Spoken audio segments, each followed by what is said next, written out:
I am Rachel, 32 years old. I am an ordinary housewife with a husband who is 3 years older than me and a son in daycare. Though I am a housewife, I also work hard at my job, having a very busy daily life. One day, there was a welcome party for new employees at my company, and I attended as well. On the way back from the party, I was suddenly stopped by a police officer.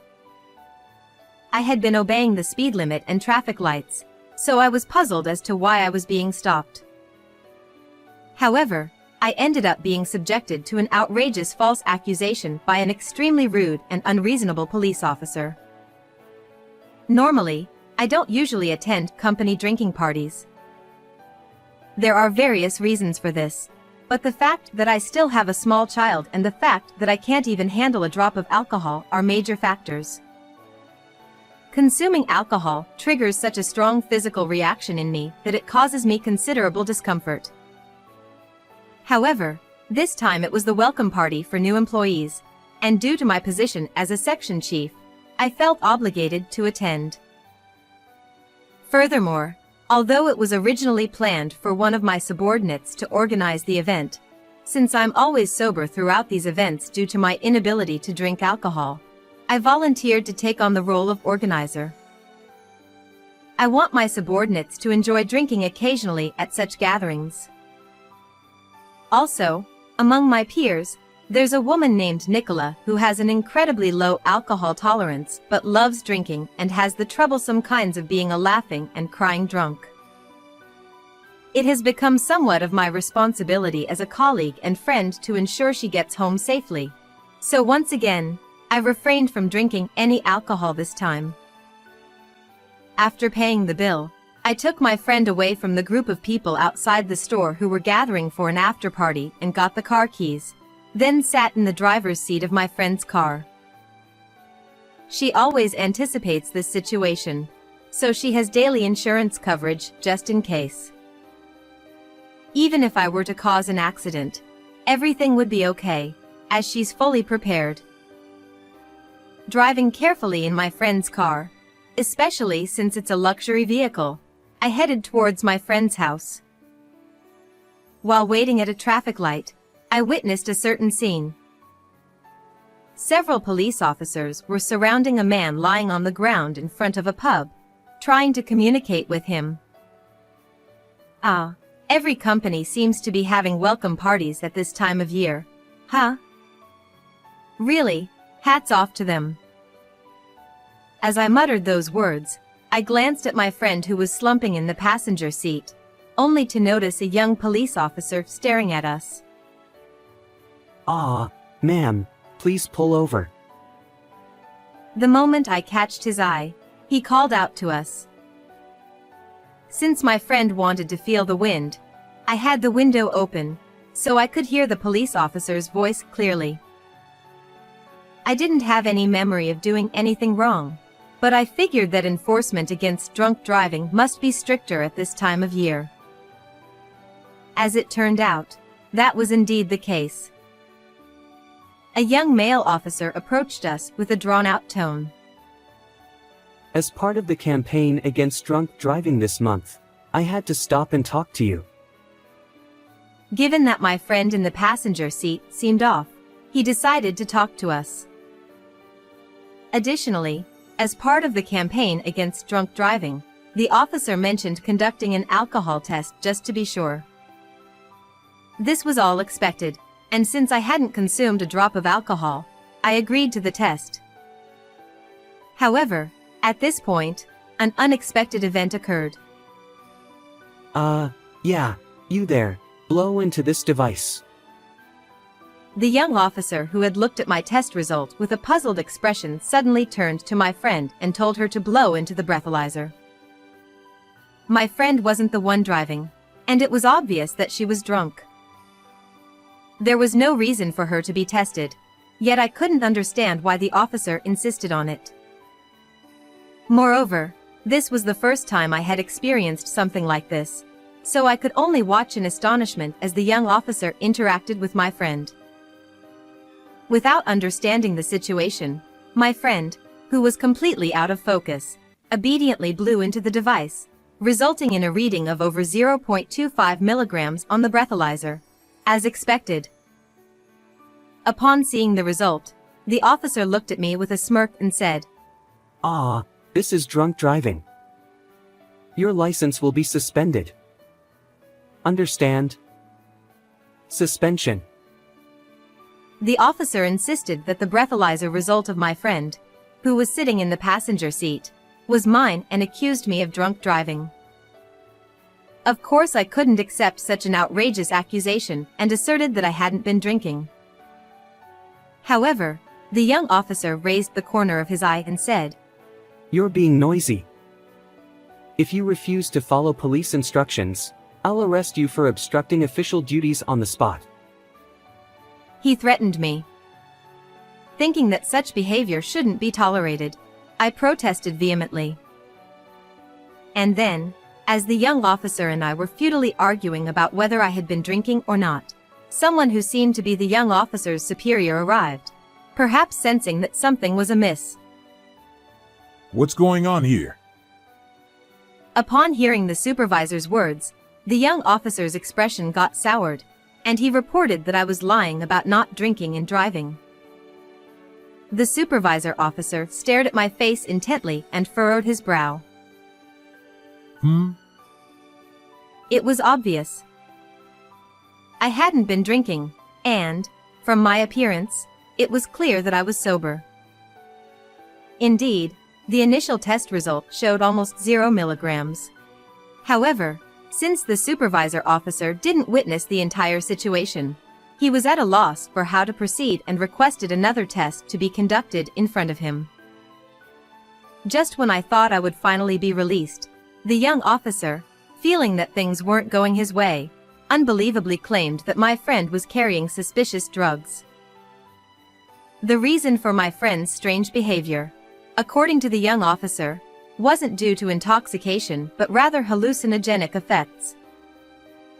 Not stopping there, he accused me of intending to harm my friend, casting unwarranted suspicion, and the situation spiraled out of control into a completely unexpected direction. Since my friend wouldn't do anything like that, and there was no evidence to support such a sudden accusation, it was painfully obvious that the young officer was just fabricating a lie out of thin air. However, in order to be thorough, the supervisor officer requested to inspect both my belongings and the inside of the car. Reluctantly, I agreed to undergo the inspection of my belongings. Then, the young officer discovered a bag containing a mysterious white powder peeking out from the side compartment of the car. The moment he saw it, he had a triumphant expression on his face. "This is definitely drugs," he exclaimed excitedly. Even the supervisor officer was pondering the situation. Honestly, since it belonged to my friend, I had no idea what it was, and she was still drunk, looking drowsy that her head was niddle-noddle. Moreover, because my friend was the owner of the car, without her permission, the police couldn't conduct an internal search.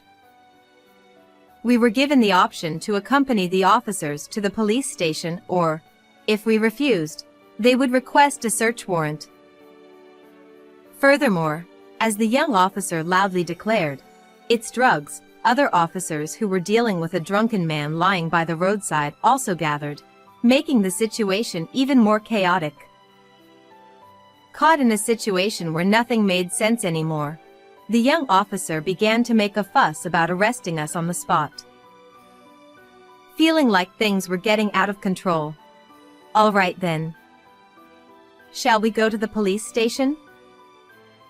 I responded more calmly than I thought. Making a scene here won't solve anything, and I have a lot to say about the false accusation of drunk driving earlier. My friend was also being framed as a criminal, so I couldn't stay silent. Upon hearing this, the young officer looked surprised. "Ha! He seemed to prefer arresting us on the spot, but given the circumstances, We were instructed by the supervisor officer to go to the police station for further examination and to provide detailed statements. As soon as we arrived at the police station, I underwent another alcohol test in the presence of many officers to prove my innocence. As expected, no alcohol was detected in my system, and it was concluded that I hadn't been driving under the influence. The young officer who had accused me was scolded by his supervisor for his behavior. As I sighed in relief, the young officer began to make excuses, such as the machine was broken or I didn't blow into the device correctly. In the end, he resorted to fabricating lies, such as accusing me of attempting to steal belongings from my intoxicated friend. The other officers seemed to understand that these were lies, but the young officer was too agitated and uncontrollable. We left the pub at 9:30 p.m., and it's already past 10 p.m. I told my husband that I would be home by 11 p.m., but it seems impossible now, and I'm starting to get frustrated. My friend was getting sober, noticing something's wrong, and was checking what's happening. We are innocent. Please apologize. I demanded an apology from the angry young officer. Are you threatening me? But he became defensive. At that moment, the anger I had been holding back surged over me. Enough is enough. My loud voice echoed through the police station, bringing a momentary silence. My friend also looked up in surprise at the sound of my voice. I rarely raise my voice like that, so it must have been startling for them. Even when my subordinates make big mistakes, I've never shouted like this before. But right now, there's no time for such thoughts. I was falsely accused of drunk driving and nearly arrested, and my friend was even suspected of using suspicious drugs, leading to the situation where we had to come to the police station late at night. It's all because of that unreasonable young officer who does nothing but lie. I can't stand the fact that someone like him abuses the power of the state as a police officer and acts so arrogantly. I strongly felt that he must be held accountable. Phew, it seems you're prepared. I won't hold back anymore. I stood in front of the young officer and asked, "What's your intention in trying to make a false charge against us?" He probably thought that since we're just two women and one of us was drunk, he could easily get away with making things up, right? But that's not going to happen. Then, the young police officer, perhaps defiant, responded boldly. I simply conducted the test as part of the Drunk Driving Prevention Month. The fact is, there were suspicious drugs. You're the one who caused a scene, so why should I be blamed for this? His resolute attitude caught me off guard. But I couldn't let myself be overpowered here, so I raised my voice just as much. Then why did you test my friend and lie that I was drinking after you realized I wasn't driving under the influence? Can you explain that thoroughly? My words caused a stir around us. The young officer, not willing to back down. Do you have any proof that I lied? He still continued denying everything. As I pondered how to recreate the situation. Our car has a dashcam that also records the interior. Could you check that, please? Nicola hesitantly spoke up. It turns out, she had invested in a high-quality dashcam for the luxury car. She chose such a product not only for security but also to capture any incidents that might occur inside the car. She believed this could serve as evidence. My friend mentioned that she doesn't remember the incident because she was too intoxicated at the time, but she believed me and trusted that I wouldn't lie. She also said she would explain about the car interior inspection and the drugs in question. Although she was intoxicated until a while ago, This situation seemed to have sobered her up to some extent. The situation suddenly shifted, with the officers bustling around for inspections and whatnot.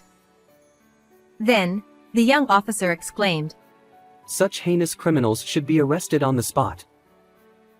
surely, even if he found himself in a disadvantageous situation, he must have felt he couldn't back down anymore.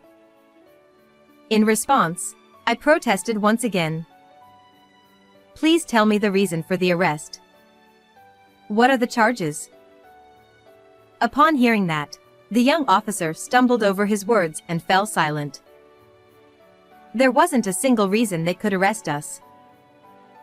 In such a situation, the only option left might be an on-the-spot arrest, but we weren't causing any trouble, and we were complying with the voluntary inspection. The other officers, who were beginning to realize that the young officer was lying, were trying to calm him down. We need to confirm the facts first.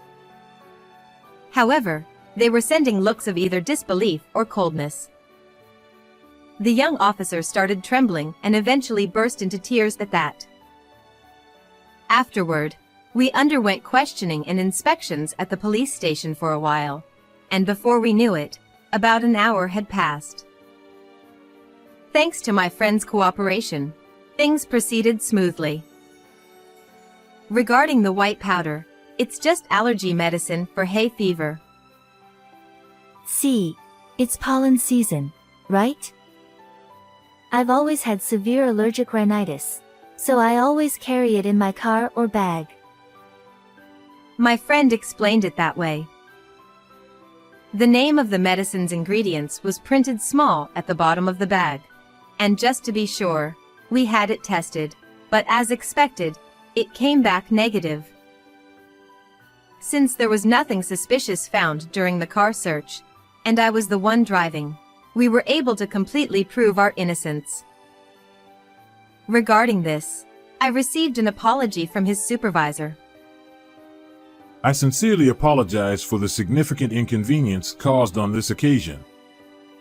It's late today, so I'll visit with the director tomorrow to offer our apologies once again. However, the young officer still refuses to admit his wrongdoing and insists. This must be some kind of mistake. There must be some oversight. I couldn't stand it any longer. If you insist on that, then let's go to court. Insulting me, threatening me, negligence of duty, and fabricating information. Let's leave it to the law to decide which side is right, as befits a nation governed by the rule of law. With that, even the young officer couldn't say anything more. Just when I thought we were finally free, it was almost midnight, and as I exchanged glances with my friend, I let out a deep sigh. While my friend hadn't completely sobered up yet, I was helping them back to the car when that young officer came running after us and called out.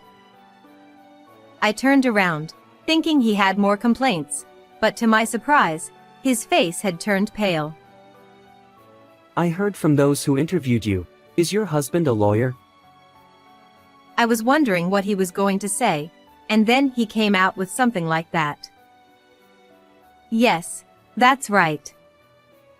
I'll tell my husband everything about this incident, and we will definitely sue you.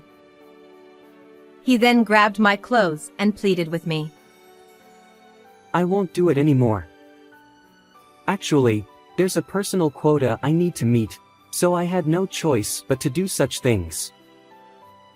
The young officer then confessed the real reason for his actions.